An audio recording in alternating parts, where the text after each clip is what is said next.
Ah, hello there, New Zealand. I'm glad you could drop by.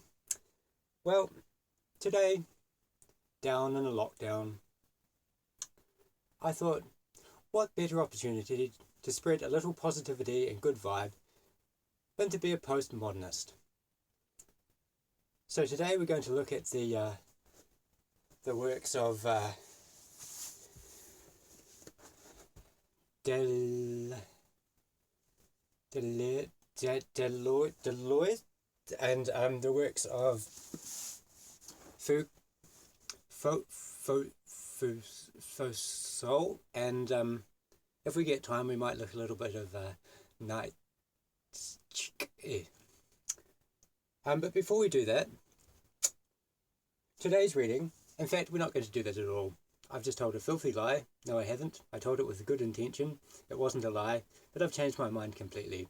Today we will look at today's reading will be from the Revised Boy Scout Manual by William S Burroughs. Very good. But before we do that,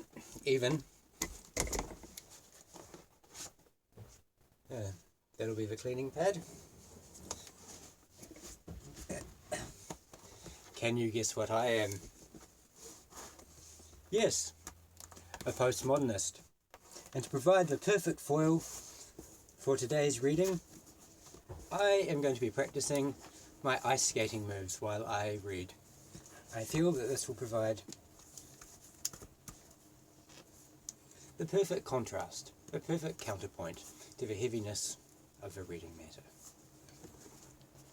Let's get the older skates on that.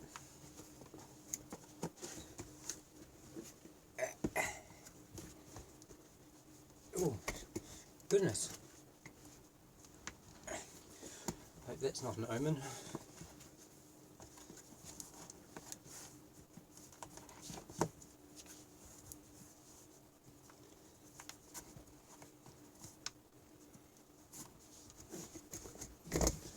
Right. Today's reading from the Revised Boy Scouts Manual. Research project. To find out to what extent scrambled messages are unscrambled. That is, scanned out by experimental subjects. The simplest experiment consists in playing back a scrambled message to subject. Message could contain simple commands. Does the scrambled message have any command value comparable to post-hypnotic suggestion? Is the actual content of the message received? What drugs, if any, increase the ability to unscramble messages? Do subjects vary widely in this ability? Are the scrambled messages in the subject's own voice more effective than messages in other voices? Are messages scrambled in certain voices more easily unscrambled by specific subjects? Is the message more potent with both word and image scrambled on videotape? Now, to use for example a videotape message with a unified emotional content. Let us say the message is fear.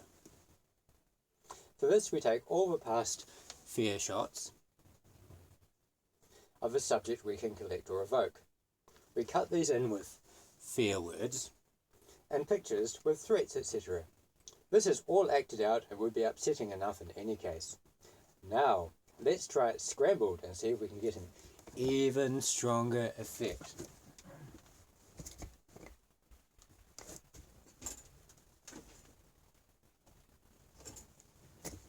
Stay a little spiral there for counterpoint. The subject's blood pressure, rate of heartbeat, and brainwaves are recorded as we play back the scrambled tape. His face is photographed at all times and visible to him on the camera at all times. The actual scrambling with the tape can be done in two ways. It can be a completely random operation, like pulling pieces out of a hat, and if this is done, several consecutive units may occur together, yielding an identifiable picture or an intelligible word. Both methods, of course, can be used at varying intervals.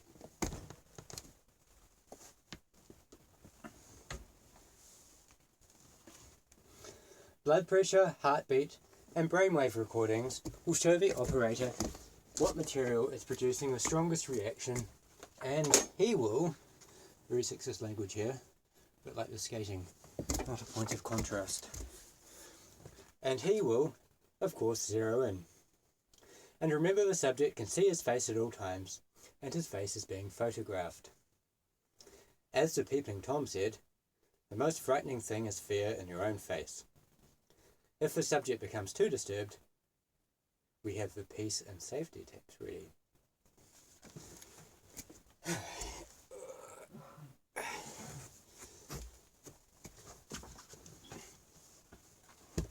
Little metascation there. Now, here is a sex tape. This consists of a sex scene acted out by the ideal sexual object of the subject and his ideal self-image. Shown straight, it might be exciting enough. Now scramble it. It takes a few seconds for scrambled tapes to hatch out, and then can scrambled sex tapes, zeroing in on the subject's reactions and brainwaves, result in spontaneous orgasm? Can this be extended? Good Lord. A microphone secreted in his water closet.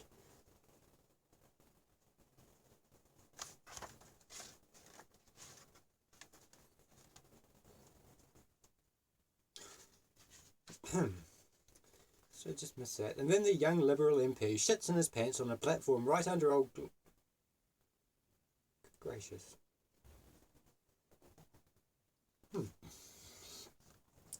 Let's move from that. To what extent can physical illness be induced by scrambling illness tapes? We take, for example, a sound and colour picture of subject with a cold. Later, when the subject is fully recovered, we take colour and sound film of recovered subject. We now scramble the cold pictures and soundtrack in with present sound and image track. We also project the cold pictures on present pictures. Now we try using some of Mr. Hubbard's reactive mind phrases, which are supposed in themselves to produce illness. To be me, to be you. To stay here, to stay there. To be a body, to be bodies. To stay present, to stay absent. We scramble all this together in and show it to the subject. Could seeing and hearing this sound and image track, scrambled down to very small units, bring about an attack of cold virus? If such a cold tape does actually produce an attack of cold virus, we cannot say that we have created a virus. Perhaps we have merely activated a latent virus. Many viruses, as you know, are latent in the body and may be activated. We can try the same with a cold sore, with hepatitis. Always remembering that we may be activating a latent virus and in no sense creating a laboratory virus. However, we may be in a position to do this. Is a virus perhaps very small units of sound and image? Remember, the only image a virus has is the image and soundtrack it can impose on you. The yellow eyes of jaundice, the pustules of smallpox, etc., impose on you against your will. The same is certainly true of scrambled word and image. Its existence is a word, and an image can make you unscrambled. Take a card, any card. This does not mean that it is actually a virus. Perhaps to construct a laboratory virus, we would need both camera and sound crew and a biochemist as well. I quote from the International Paris Tribune an article on the synthetic gene. Dr. Har-Gobind Kunara had made a gene synthetically. It is the beginning of the end. This was the immediate reaction to this news from the science attaché at one of Washington's major embassies. If you can make genes, you can eventually make new viruses for which there are no more genes, for which there are no cures. Any little country with good biochemists could make such biological weapons.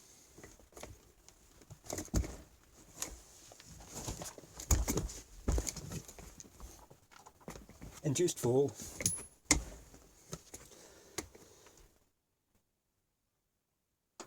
would take only a small laboratory. If it can be done, someone will do it. For example, a death virus could be created that carries the coded message of death. A death tape, in fact. No doubt the technical details are complex, and perhaps a team of sound and cameramen working with biochemists would give us a good answer. Well, there you are. That was today's reading from William S. Burroughs' Revised Boy Scout Manual. On the back it says, all there, time Burroughs, moron mark. Here we have Bill, like conversation after first large with preoccupations over time, cut up, Scientology techniques, mashing. Good Lord, somebody's been scrambling my text.